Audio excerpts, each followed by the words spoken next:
When the last bell tolled from the church tower, the world seemed to exhale. Across the fields, the last glimmers of daylight slipped beneath a bruised sky, leaving only the hum of crickets and the smell of damp earth. Doors creaked shut as smoke curled from thatched roofs, and hearts tightened against what might crawl from the black beyond the hedges. Inside each cottage, candles sputtered like frightened souls, fighting the great, swallowing dark. To live through the night was to trust the flame, the dog's bark, and the nearness of one another. For in this hour, when the world turned blind, everything, every sound, every silence, held meaning. The dark was not empty. It was listening. Night has swallowed the land whole.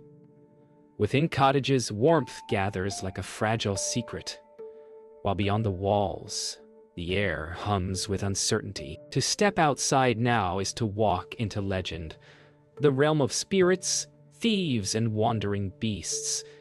Yet some must keep watch. Thomas circles the palisade with his lantern, whispering prayers against what his eyes cannot see. Inside the monastery, Brother Anselm wakes to the midnight bell, his faith an island in the sea of dark. Ealdred turns in his bed, one hand resting on the iron latch. The silence between the hearth's breaths is heavier than any storm, and above, the clouds part, revealing a pale sliver of moon, thin, cold, and merciful. The world at night becomes a mirror of sound. A wolf's cry carries for miles, yet no one knows where it stands. Renaud strums his lute softly beside his fire, each note falling into the vastness like a prayer. Far away, Lady Aveline listens from her tower window, the faintest melody reaching her through the rain.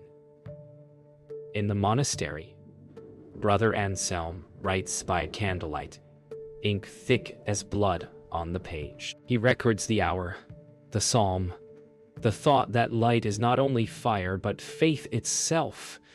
In their cottage, Ealdred and Matilda breathe in unison, half asleep, half listening. Every creak of timber feels alive. The night is not silence. It is the world remembering itself. Inside the monastery, the bell tolls for matins. Brother Anselm and his brethren move through darkness, their chants rising like waves against the stone. Each voice, fragile yet steady, pierces the silence with purpose. In a world where light is fleeting, they build it anew through words and breath. Outside, the rain ceases. The air smells of soil and wood smoke. The village is still, wrapped in dreams of angels and thieves alike. The sky, heavy with clouds, seems to lean close to listen. The night deepens toward its quietest hour. Every creature that dares move does so with reverence. Ealdred stirs awake and listens, not for danger, but for the pulse of the world. In the dark he hears the crackle of embers, the sigh of his sleeping wife, the distant call of an owl.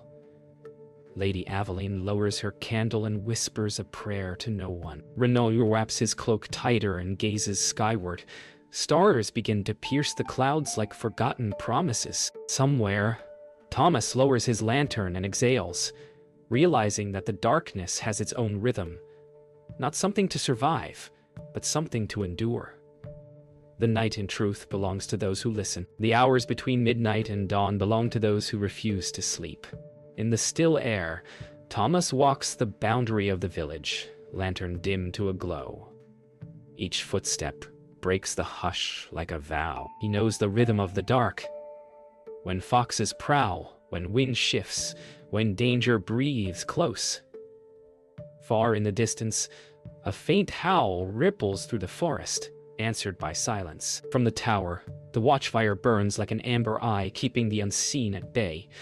But the flame wavers, threatened by the wet wind. Thomas shields it with his hand and whispers an oath not to the church, but to the flame itself. Stay alive until morning. Not all fires are for warmth. Some are warnings. Beyond the palisade, Men gather around a beacon set atop the hill, their faces sharp with fear. Word has spread of thieves on the road, their torches glimpsed near the marsh. Ildred joins them reluctantly, a pitchfork in hand, his heart a drum. The night amplifies everything: the rustle of reeds, the crack of twigs. Someone swears they saw movement. Another laughs too loudly. Fear makes fools of all. But when the beacon's flame leaps high, painting their faces in molten gold, courage finds its shape. For as long as light burns, they believe the dark cannot touch them. Far from the village, Renaud trudges along the marsh road, his lute wrapped in oilskin. The night presses close, thick with mist. Every sound feels alive. The flap of wings, the whisper of reeds. He hums softly, not for company, but to prove to himself he still exists. Ahead, he glimpses a fire, men guarding the road or bandits lying in wait. He crouches, heart hammering, eyes straining through fog. For a moment, he sees only the shimmer of water. Then a figure steps forward, holding a torch. Renaud retreats, vanishing into the reeds, trusting the moon to blind their eyes. In this world, light is both guide and snare. At the monastery's edge, Brother Anselm tends the watchfire kept for travelers lost in the night. It is a sacred duty to guide the wandering soul, even one the world has condemned. As he adds wood to the coals, he murmurs scripture, "Let not the darkness be endless."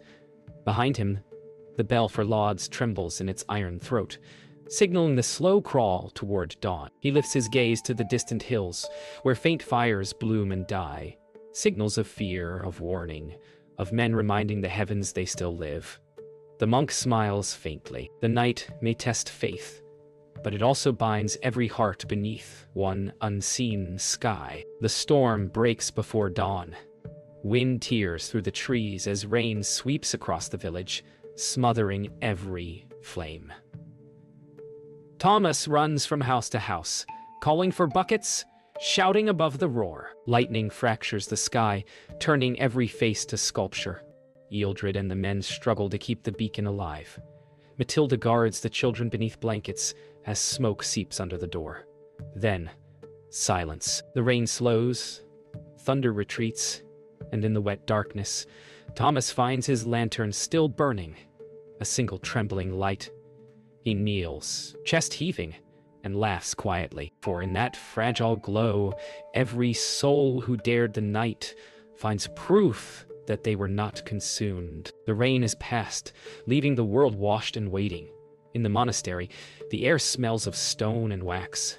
Brother Anselm kneels in the half-light of dawn, his candle nearly spent. He has kept the vigil through the night, not out of duty but longing to hear what the silence might say. The others have drifted into sleep, but he remains, listening to the breathing of the sacred dark. Beyond the cloister wall, the first bird stirs. Its song seems almost too bright for this hour. He lowers his head and whispers a prayer not for salvation, but for understanding. Why God chose to speak so softly when the world was made of thunder. Lady Aveline has not slept. The rain's lullaby faded hours ago, but her heart refuses rest.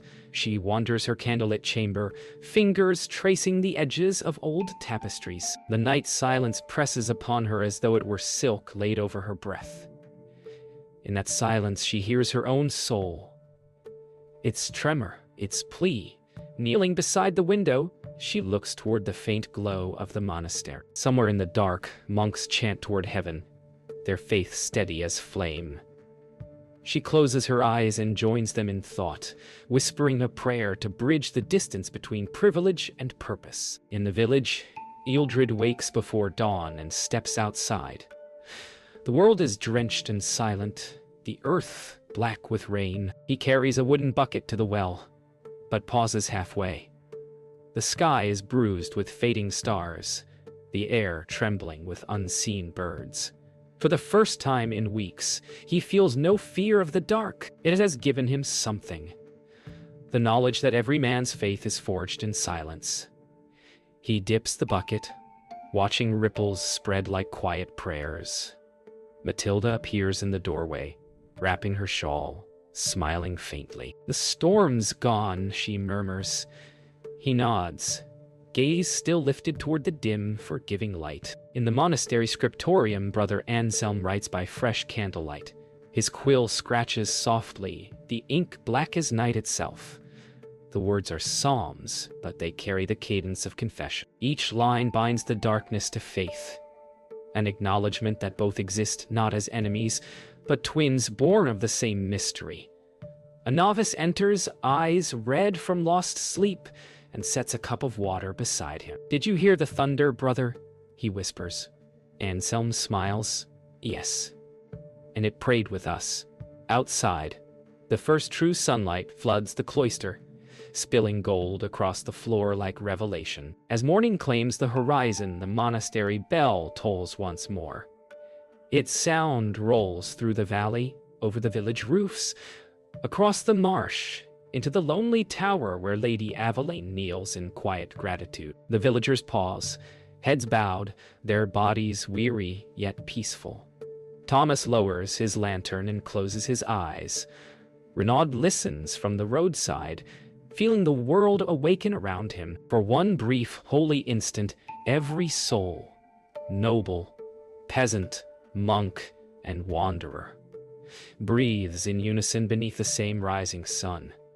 The darkness has not vanished, it merely waits, patient as faith itself. But for now there is light, and the promise of another night to endure. By dusk, the village returns to rhythm. The men finish their work before the sky deepens.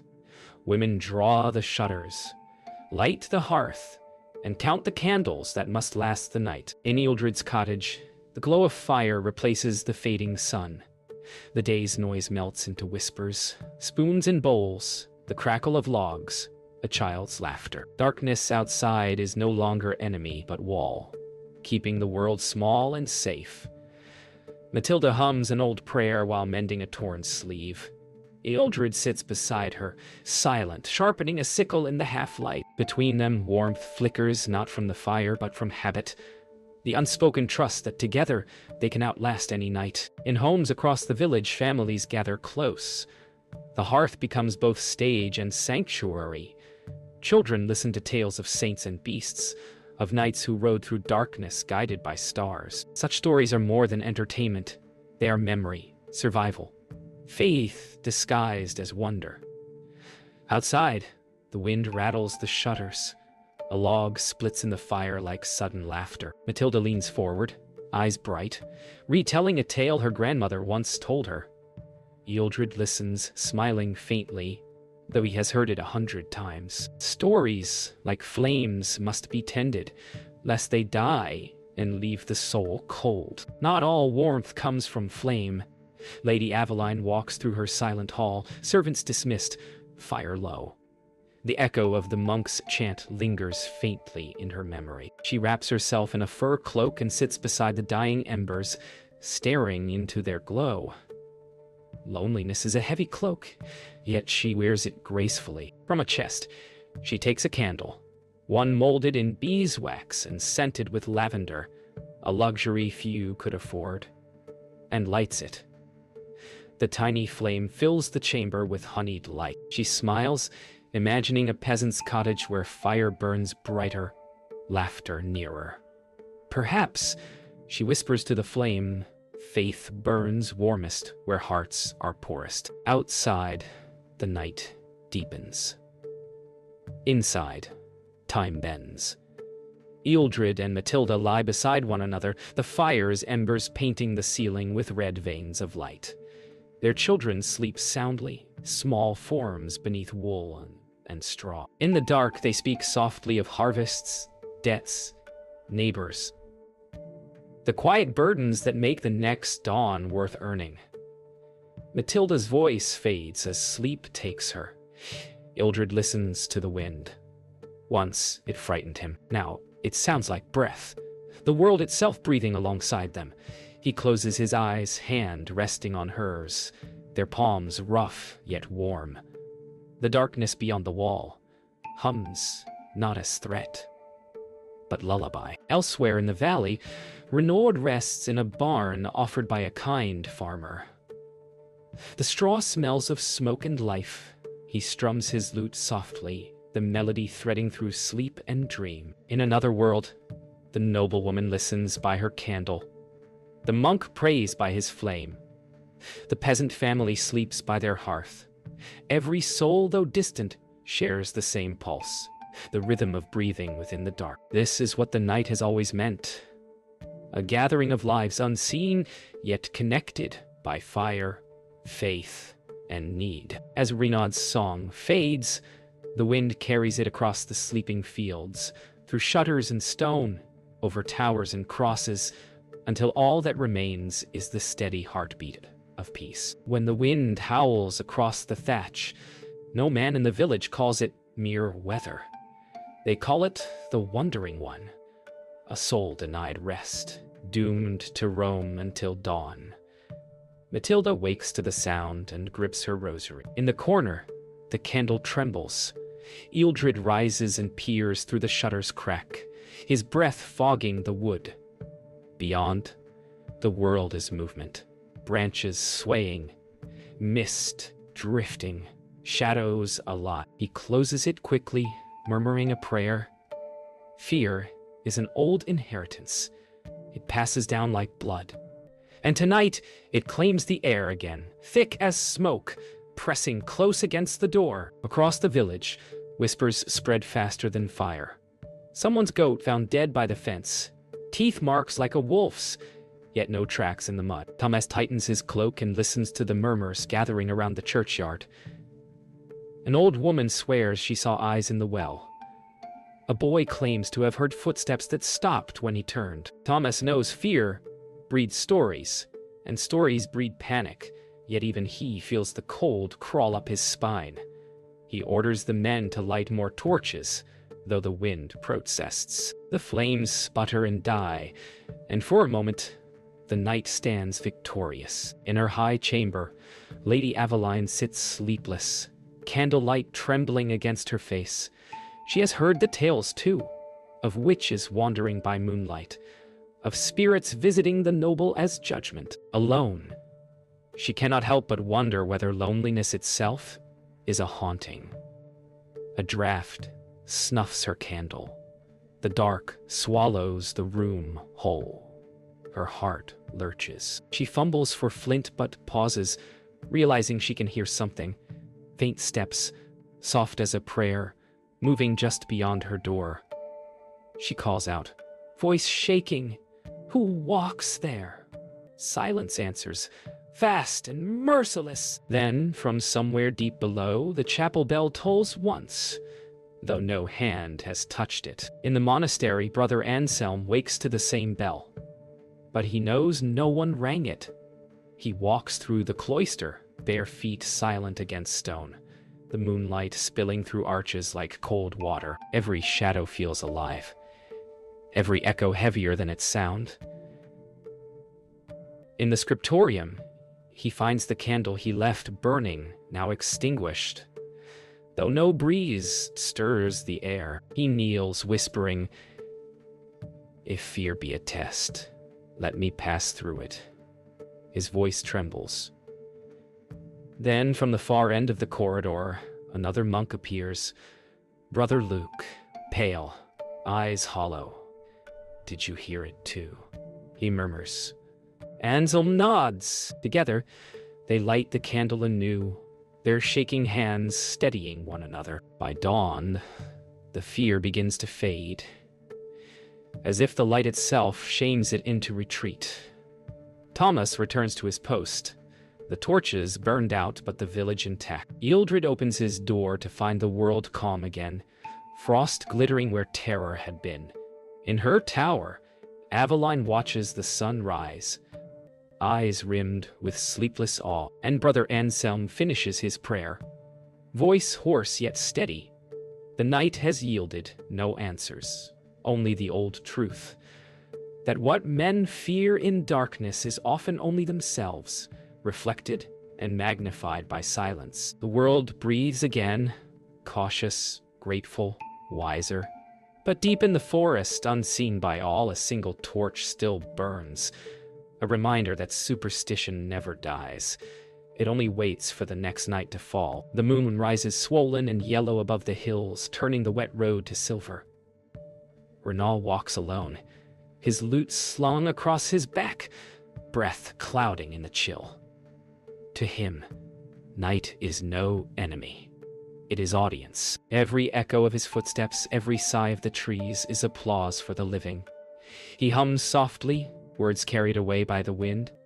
Songs of lovers parted by war, of kings undone by their dreams. In villages he passes unseen, shadows listening from windows.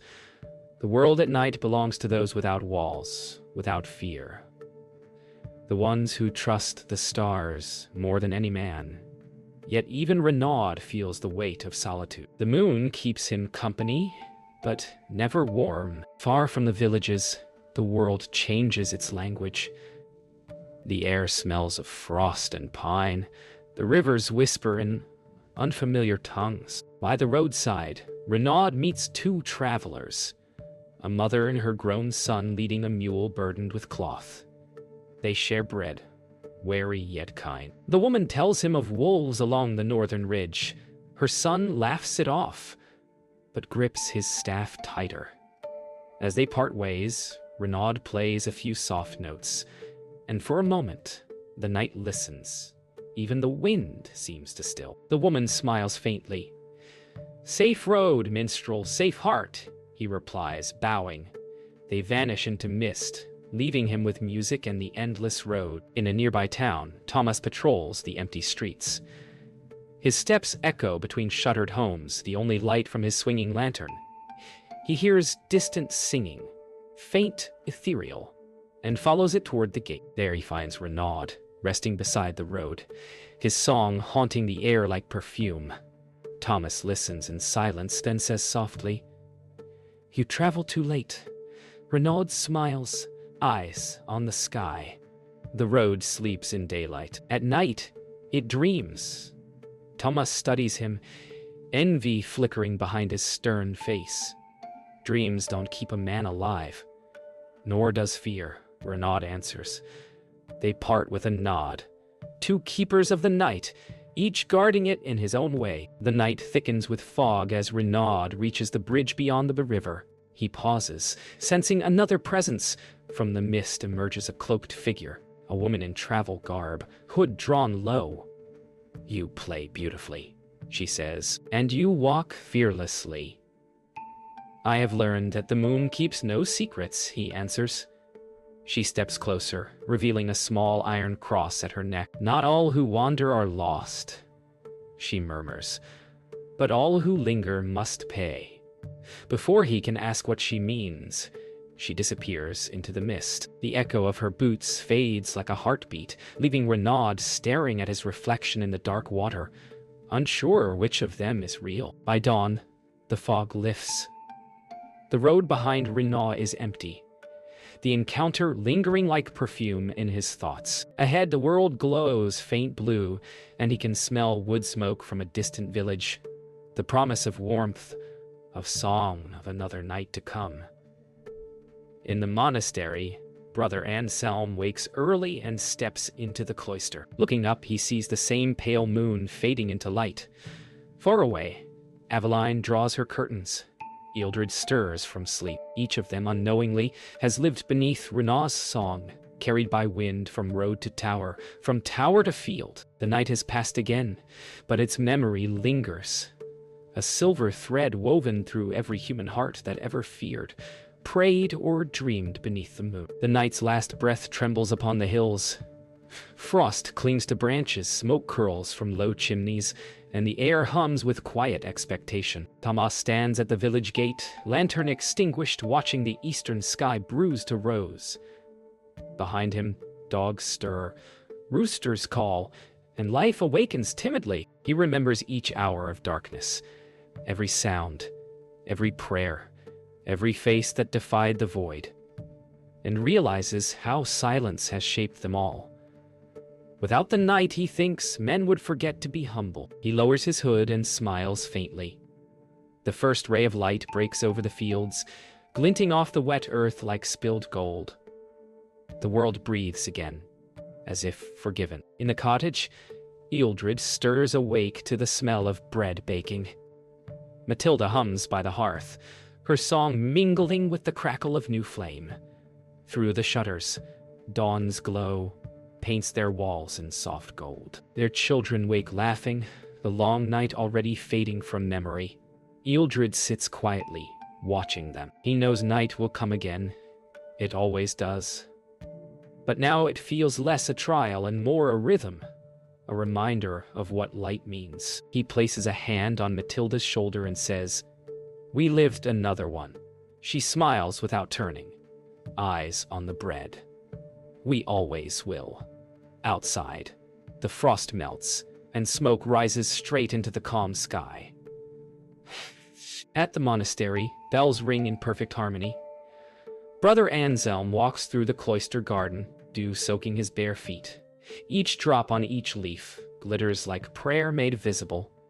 He feels no exhaustion, only gratitude. The night's fear, the silence, the unseen presences, all seem now like teachers cloaked in shadow.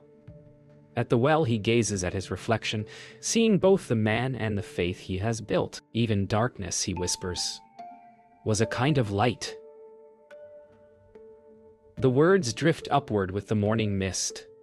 In the chapel, monks begin their chant, voices weaving together until the air itself feels sanctified. High above the valley, Lady Aveline stands on her balcony, her fur cloak drawn close.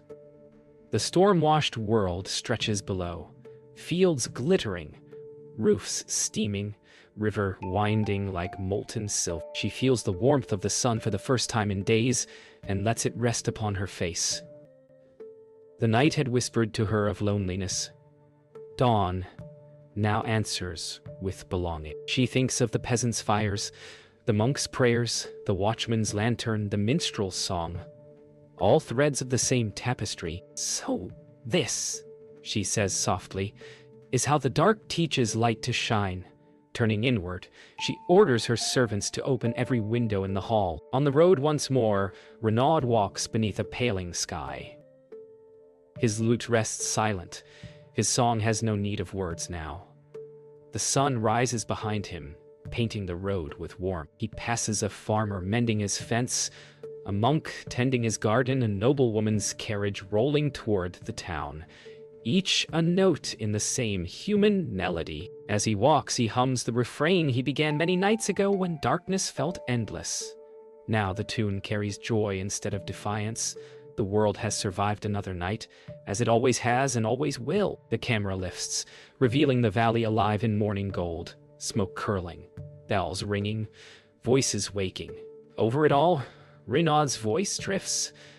The night does not end. It becomes the dawn, remember.